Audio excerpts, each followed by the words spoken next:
คือมีแต่ลำใหญ่ๆฮอนแหงโอ้นี่เพจนั่นเสียนั่นปลูกห้องเศร้า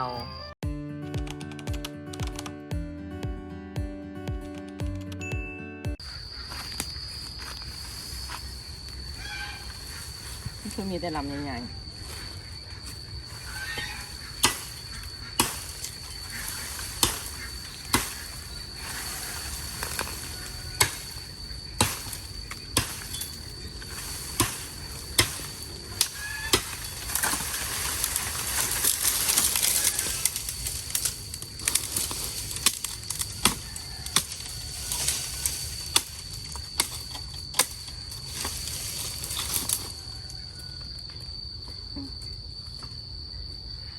สบายดีพ่อแม่พี่น้องลูกป้าน้าอาสุขคนเด้อวันนี้บุอิงสิมาตัดไม้ไผ่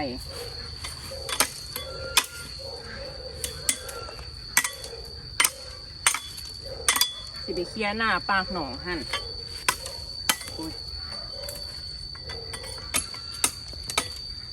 เขาต้องได้เฮียนเฮ็ดเองเนาะ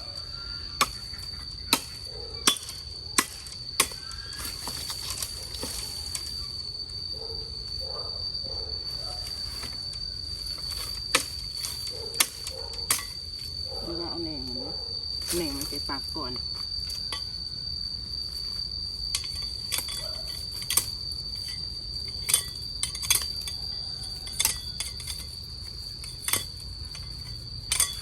ป็นคนขี่ข้านแต่ว่าอยากเห็นสวน อยากเลี้ยงนั้นอยากเลี้ยงนี้อยากเฮ็ดไปเบิดทุกสิ่งทุกอย่าง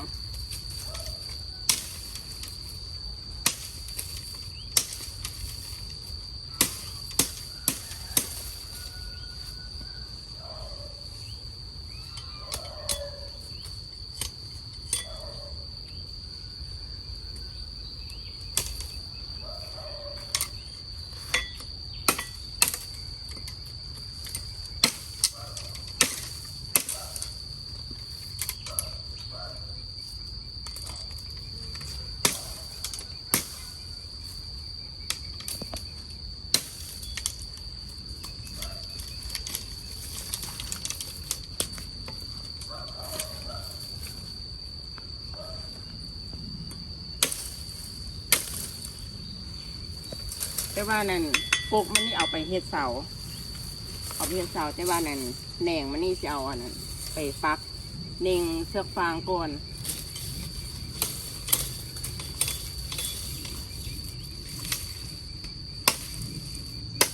ฝากติดตามบุอิงเนี่ยเด้อ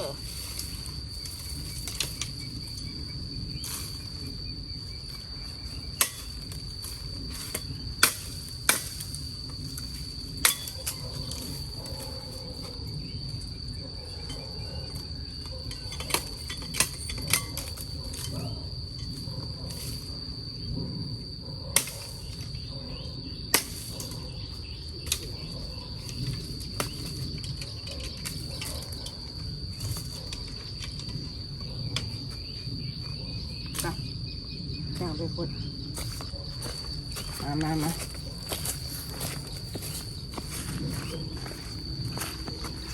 เกียนั่นปากหนองก่อนที่ว่าเสียนั่นเอาอันสังกะสีนะมาอ้อมให้มันเรียบร้อยแล้วเฮาสิได้ไปเอากบของแม่ออดหันกบน้อยแล้วนะจักลงก่อนนี่มองประมาณ200 ตัวเอามาลงก่อน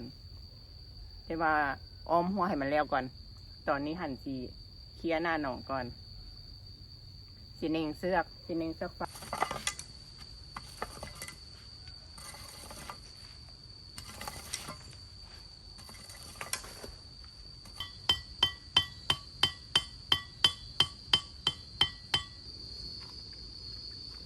เบิ่ง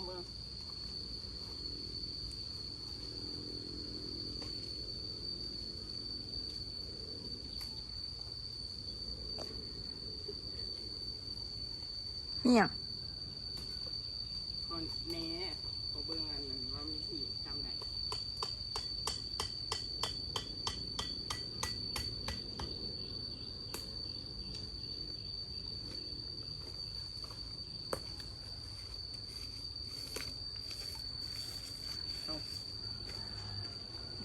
ยวมา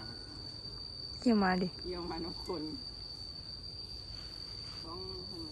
ทำเลี้ยงได้เป็นพันติบอกไก่ละ200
ความกลัวมันซ้ำใดเอาว่าต้องได้เลี้ยงอันไก่200แหละ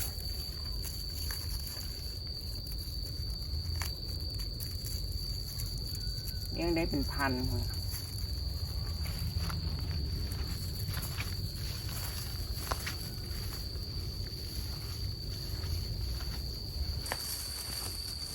จิงโก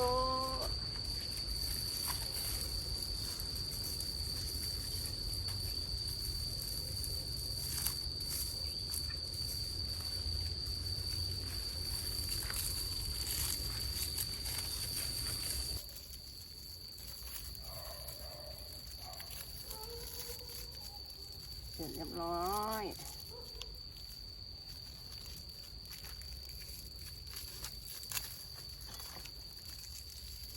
อ้อมหมึกใหญ่ขันอ้อมใหญ่แล้วเนี่ยต้องได้ซื้อตะนองตะนางกวางเติบนะมันนี่นะ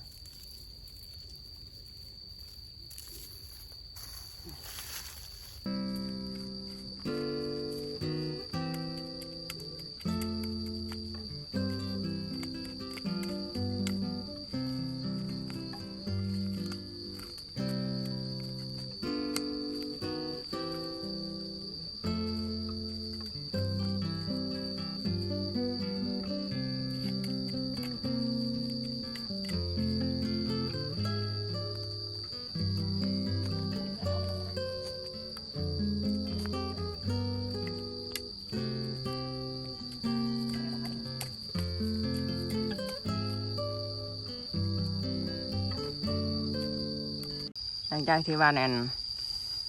อ้อมมันยังก็สกฟางกวางเติบน้ำว่านั้นคอดอันหญ้าเสียน้ำไม้เสียฝั่งนี้ให้มันอนามัยแป่นแล้วก็เอาอันสังกะสีมาอ้อมหนา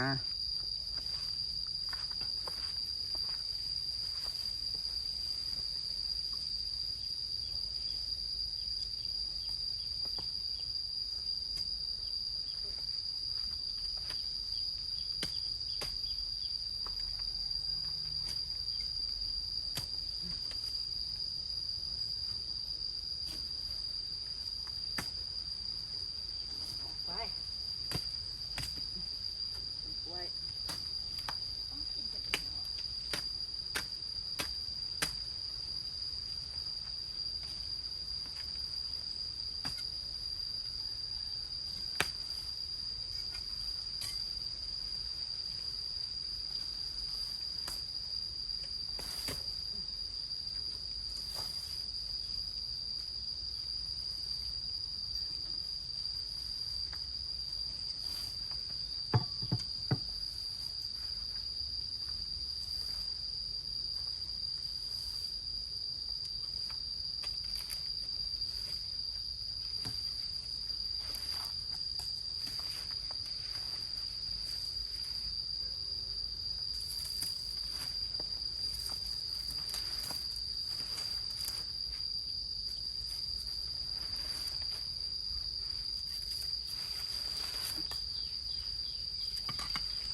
งเลยเป็นอย่างวะ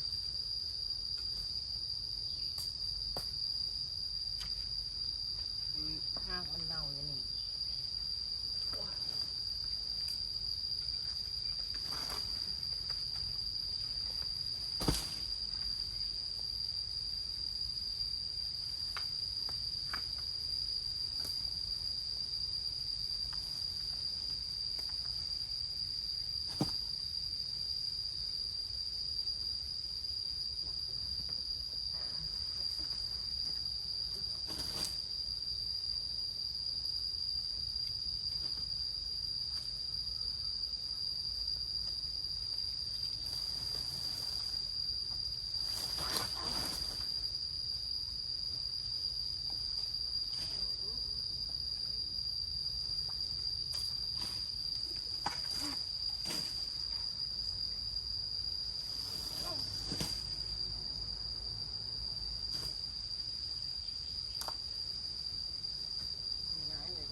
ยิง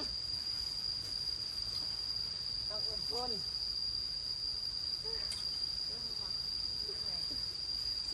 เตี้ยเตียวเลยเตียวบ่มากละอีกก็เท่าอย่างนี้เลยนั่งอยู่ที่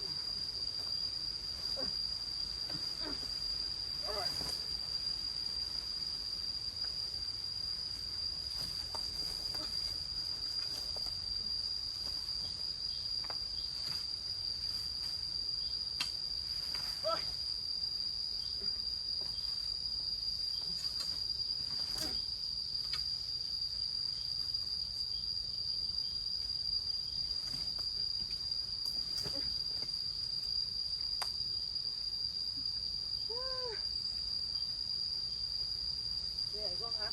หนักก็ว่า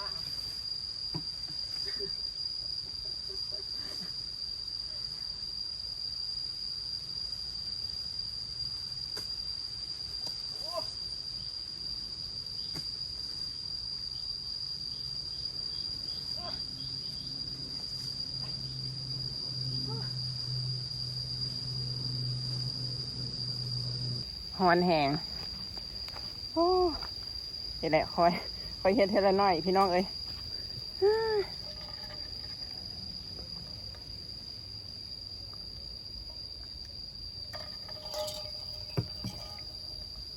เอ้ามันคืออันนั้นคุณตอนนี้จูเฮากับแดนเคลียร์หน้าปากหนองออกไปเบิดละ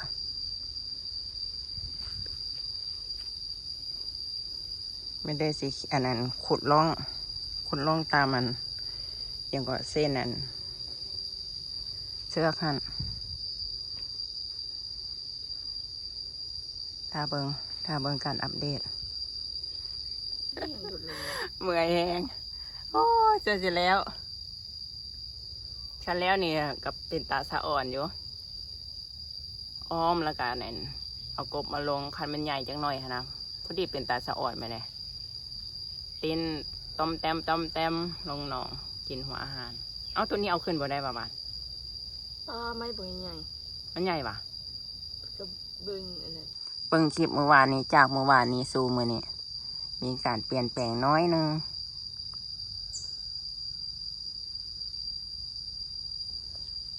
ตัวนี้มาปกติเขาเจ้าบ่ให้อันนั้นเคลียร์นั่นหญ้าปากหนอง เปรี้ยว อันคันมีหญ้าหันป่าคอมันจังบืนบ่ได้หั้นนะคันว่านั่นบ่มีหญ้าลันเวลาฝนตกป่าคอมันมักบืนออกเขาเจ้าว่า ตามเบิ่งอัน YouTube ที่ว่าเขาเจ้าแชร์ประสบการณ์นะแต่ว่าแป๊บเดียวหญ้ามันก็ขึ้นเขาเคลียร์ออกก่อนตัวน้อยๆมันบ่บืนออกดอกบัดเวลามันใหญ่มันบืนออกเลยออกไปทงไห้ทงนามันนะมันไปแซ่เบิดเนี่ยหัวอาหารนะว่าอาหารกาฟูอยู่มันคือบ่กินว่ะเกลือแล้วก็เม็ดเหลืองๆอันนี้แม่น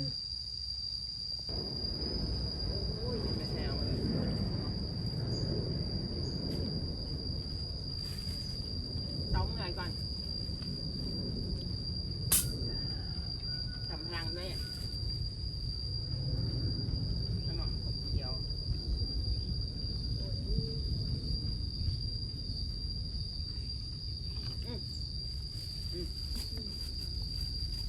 มันมี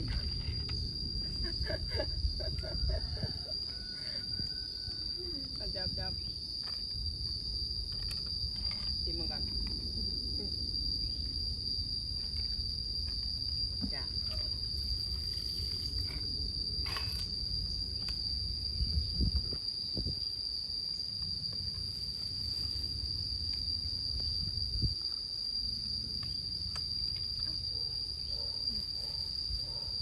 อยู่กองต้นศึกษาหมดนะหมดมันลงมาได้เทิงมื่อนี้แม่ป้าแซดมาว่า เป็นอย่างโบคือบ่อนั่นจกหนองอยู่บ่อนนี้เลยแล้วนั่นทางบุอิงก็ตอบว่านั่นอยู่นี่เขามีแผนนั่นเสียนั่นปลูกห้องเซาปลูกห้องแถวปีนาปีในแต่กระเบิงกรว่านั่นสิเฮ็ดอันใดเพราะว่าสิได้จกหนองอยู่แจกฟังนั่นแล้วก็สีซื้อป่ามาลงหลายร้อยโตหลายพันโตแหละแล้วก็สิเลี้ยงกบเอียงต่างๆนานาหลายอันหลายแนวคันว่าเฮ็ดอันลงทุนป่าลูกหนองลงป่าแล้วเนาะคันว่าเวลาได้ขายตัวนี้มันได้ดีก่อนกับสิเฮ็ดตัวนี้ไปก่อนกระเบื้องตัวจริงแต่ว่าลักๆนี่น้องตัวนี้นี่เขาจะได้ถมแต่ว่ามาเลี้ยงซ้ำซาซื้อ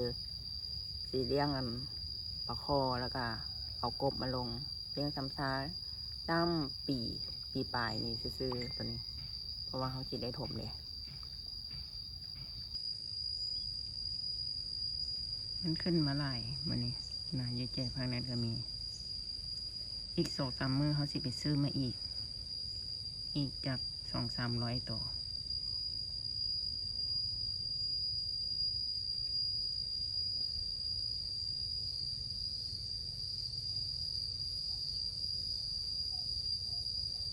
พอดีเต็มหนอง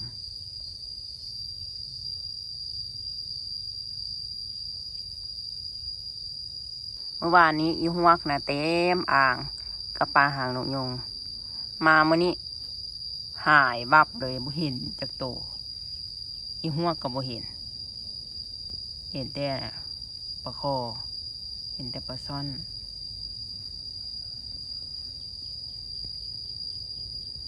ดิไล่กินกัน สิ เดี๋ ได้ ยว กินอีหัว ไล่กินอีหวกว่ะ เออ สมพออีหวกหาย แต่มันมีขายอย่างนะ เครียด มีขา2 อัน เมื่อวานนี้อีหวกเต็ม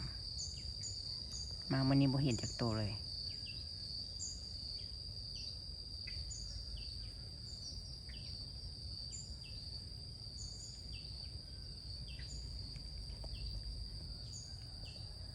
เต็มอ่างเลย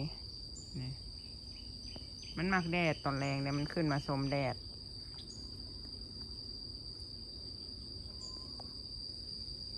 เริ่มแป่นละแป่นบอลที่ว่าเขาเสียออมกวางเติบเลยนี่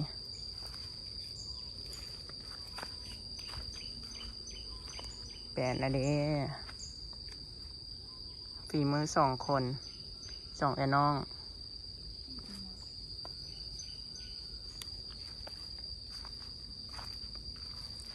วันนี้สิไปหับวิวอะ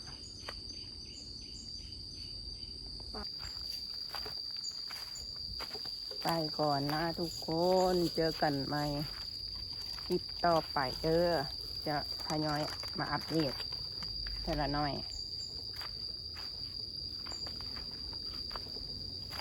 วันนี้ได้ซ้ำนี้มืออื่นเขาก็ปักลัก นี่มาไหม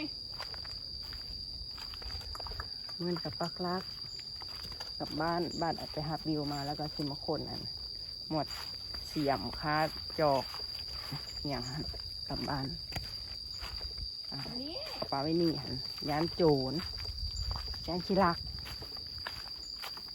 คลิปนี้พวกอิงก็ขอตัวลาไปก่อนเด้อพบกันใหม่คลิปหน้าเด้อบ๊ายบายผมมีมือบ๊ายบาย หมามันบุกกลับหน่อย ตามนั้น เ